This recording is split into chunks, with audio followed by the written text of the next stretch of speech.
the four calling birds, or the four Gospels, or the four evangelists: Matthew, Mark, Luke, and John. And it's okay to have favorites.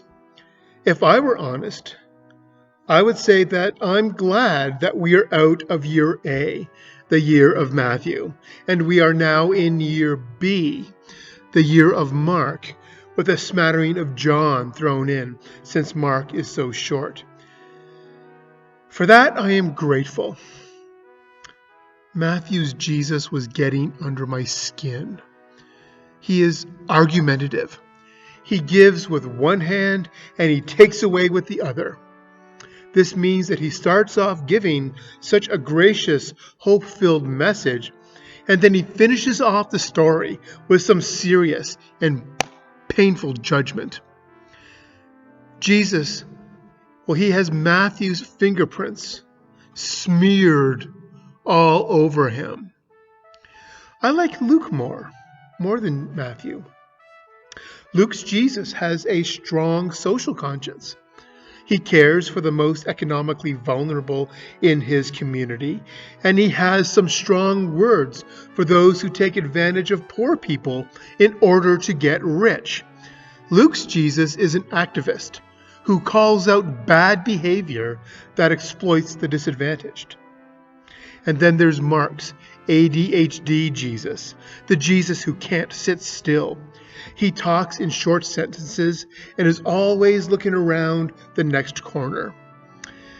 Matthew and Luke may have borrowed liberally from Mark, but Mark's Jesus, as an apocalyptic preacher, has his eyes firmly fixed on God's future for God's people.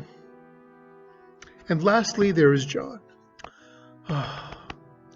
As an Enneagram 5, John's Gospel speaks to my spirit more than others. John's Jesus is unlike the Jesus of the other three Gospels.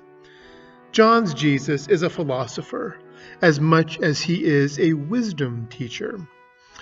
John's Jesus is as versed in Greek thought as he is in the Hebrew Scriptures. John's Jesus talks a lot, but also tells us who God is in ways that move us to deeper communion with God. John's Jesus doesn't tell us what to do. John's Jesus tells us who we are. So which gospel speaks most clearly to you? Which Jesus of the four Gospels do you hear best in your life? In this, fourth day of Christmas, I invite you to spend some time with each Gospel today. Listen to what each writer is saying in their own unique way. Which Gospel brings you comfort? Which one challenges your preconceived ways of thinking?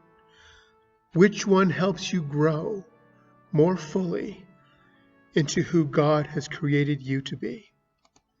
Amen.